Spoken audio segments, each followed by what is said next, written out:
नींद हमें डेली कितनी करनी चाहिए? कोई कहता है 6 घंटे सोना चाहिए, कोई कहता है 8 घंटे सोना चाहिए और कोई कहता है कि 10 घंटे रिक्वायरमेंट है।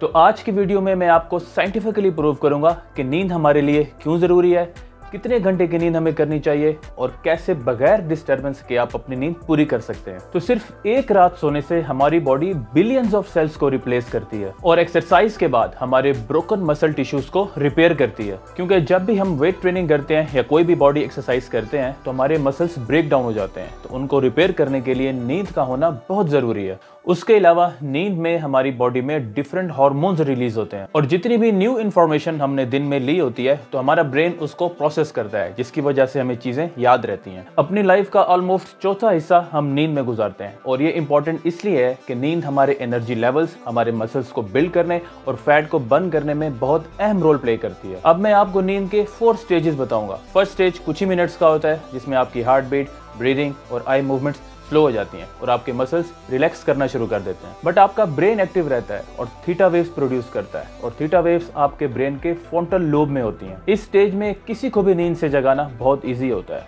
और हल्की सी आवाज से भी आंख खुल जाती है। जैसे आपने कभी खुद नोटिस किया होगा कि टीवी देखते देखते आपकी आंख 2 मिनट के लिए लग जाती है और फिर अचानक से खुल जाती है। फिर आपको रियलाइज होता है कि अब सख्त नींद आ रही है और उसके बाद आप सोने के लिए चले जाते हैं। अब ये सेकंड स्टेज की नींद होती है। इसमें बॉडी डीप रिलैक्सेशन में चली जाती है। आपकी हार्ट बीट फर्स्ट स्टेज की निस्बत मजीद स्लो हो जाती है, आपके मसल्स ज्यादा रिलैक्स होना शुरू हो जाते हैं, आपकी आई मूवमेंट स्टॉप हो जाती है और आपका बॉडी टेम्परेचर ड्रॉप हो रहा होता है। इन सब की वजह से हमारी बॉडी के एनर्जी सिस्टम भी ड्रॉप हो जाते हैं, जिसे हम टोटल एनर्जी एक्सपेंडिचर कहते हैं। ये इस वजह से है कि हमारे मसल्स बहुत कम एक्टिव होते हैं और हमारी बॉडी के दूसरे प्रोसेसेस भी स्लो हो जाते हैं। इस स्टेज में आपका ब्रेन न्यू मेमोरीज को प्रोसेस करके फिल्टर करता है जो लास्ट डे आपने एक्वायर की थी। ये एक और रीजन है प्रॉपर नींद के लिए, क्योंकि एज अ स्टूडेंट आपने पूरे दिन में जो लर्न किया होता है तो आपका ब्रेन उसे अच्छे से मेमोराइज कर लेता है। सेकेंड स्टेज के बाद आप थर्ड स्टेज में एंटर हो जाते हैं, जिसको हम डीप स्लीप कहते हैं। अगर आपने कभी किसी बंदे को नींद से जगाने की कोशिश की हो और उस बंदे ने कोई खास रिस्पांस न दिया हो तो इसका मतलब ये है कि वो शख्स नींद के थर्ड स्टेज में था। इस स्टेज में आपकी ब्रीदिंग, हार्ट रेट और मसल टेंशन मजीद कम हो जाती है और आपकी बॉडी ब्रेन की एक्टिविटी को मजीद रिलैक्स करती है। स्टेज 3 में आपकी बॉडी बाकी दोनों स्टेजेस की निस्बत ज्यादा अच्छे से रिकवर करती है, जिससे आपका फैट कम होता है और मसल्स ग्रो होते हैं। इस स्टडी के मुताबिक नींद आपके प्रोटीन सिंथेसिस के प्रोसेस को इंक्रीज करती है, जिससे एक्सरसाइज के बाद आपकी रिकवरी अच्छी होती है और आपके मसल्स भी जल्दी ग्रो करते हैं। एंड स्टेज 3 आपके इम्यून सिस्टम की हेल्थ के लिए भी बहुत जरूरी है। स्टेज 4 में आपको ड्रीम्स का एक्सपीरियंस होता है और आपकी बॉडी एटोनिया में चली जाती है। एटोनिया एक ऐसी कंडीशन है जिसमें आपके मसल्स आर्जी तौर पे पैरालाइज हो जाते हैं। 2004 की स्टडी के मुताबिक स्टेज 4 के ड्रीम्स ज्यादातर हकीकत पर मबनी नहीं होते और बहुत अजीबोगरीब भी हो सकते हैं। नींद के दौरान हमारी बॉडी में और भी बहुत से इंपॉर्टेंट चेंजेस आते हैं। फॉर एग्जांपल ऐसे बहुत से हार्मोन्स हैं जो हमारी नींद में कम या ज्यादा होते हैं। उनमें से एक हार्मोन टेस्टोस्टेरॉन है जो नींद में इंक्रीज होता है। अकॉर्डिंग टू 2015 स्टडी, टेस्टोस्टेरॉन नींद में सबसे ज्यादा इंक्रीज होता है। तो अगर आप सारा दिन काम कर करके थक जाते हैं और प्रॉपर नींद नहीं करते तो इससे आपके टेस्टोस्टेरॉन की प्रोडक्शन पे बहुत नेगेटिव इफेक्ट आता है। इस स्टडी में 530 चाइनीज मैन पे एक्सपीरियंस किया गया और स्टडी के एंड रिजल्ट में ये ऑब्जर्व किया गया कि हर घंटा एक्स्ट्रा सोने से टेस्टोस्टेरॉन की प्रोडक्शन में 15% तक इजाफा हुआ। एक और इम्पॉर्टेंट हार्मोन जो नींद में बहुत ज्यादा रिलीज होता है उसे HGH कहते हैं।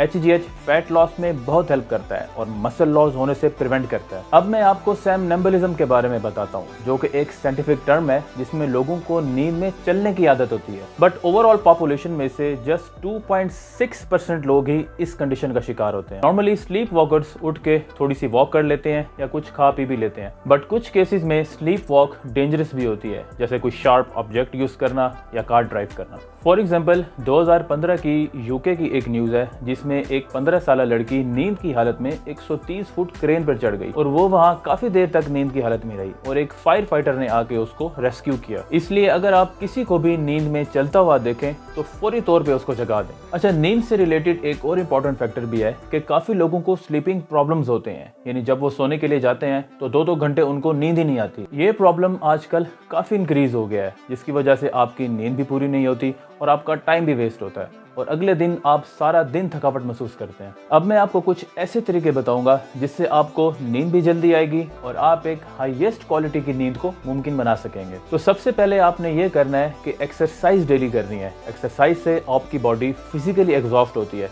जिससे आपको बहुत अच्छी नींद आती है। दूसरे नंबर पे ये है कि आपने एक कंसिस्टेंट रूटीन बनानी है, क्योंकि एक अच्छी नींद के लिए आपकी रूटीन का कंसिस्टेंट होना बहुत ज़रूरी है। इसलिए कोशिश ये करें कि आपका रात को सोने का टाइम और सुबह उठने का टाइम एक ही हो, ताकि आपकी बॉडी स्लीपिंग स्केड्यूल को अडॉप्ट कर सके। अगर आप डेली डिफरेंट टाइम पे सोएंगे और उठेंगे तो इससे आपको नींद में प्रॉब्लम्स आएंगी। नंबर 3 पे ये है कि आपने अपने मैट्रेस का सिलेक्शन बहुत सोच समझ के करना है, क्योंकि आपके मैट्रेस का आपकी नींद के साथ बहुत गहरा ताल्लुक है। आपने इस बात का मेक श्योर करना है कि आप जो भी मैट्रेस सेलेक्ट करें वो आपके जॉइंट्स को हर्ट ना करे। और जिन लोगों को लोअर बैक से रिलेटेड कोई भी इश्यूज है तो वो ऑर्थो मैट्रेस को सिलेक्ट करें, क्योंकि अगर वो नॉर्मल मैट्रेस पे सोते रहेंगे तो इससे उनका लोअर बैक का पेन मजीद वर्स हो जाएगा। और नंबर 4 पे ये है कि जिन चीज़ों में भी कैफीन है, जैसे कॉफ़ी है या एक्सरसाइज से पहले आप प्री वर्कआउट अगर कोई भी लेते हैं, तो उनको आपने 6 बजे के बाद नहीं लेना, वरना आपको रात को नींद नहीं आएगी। तो आज की वीडियो के लिए इतना ही। वीडियो से रिलेटेड कोई भी क्वेश्चन हो तो कमेंट बॉक्स में आप मुझसे ज़रूर पूछ सकते हैं। और अगर आपको मुझसे कस्टमाइज्ड डाइट प्लान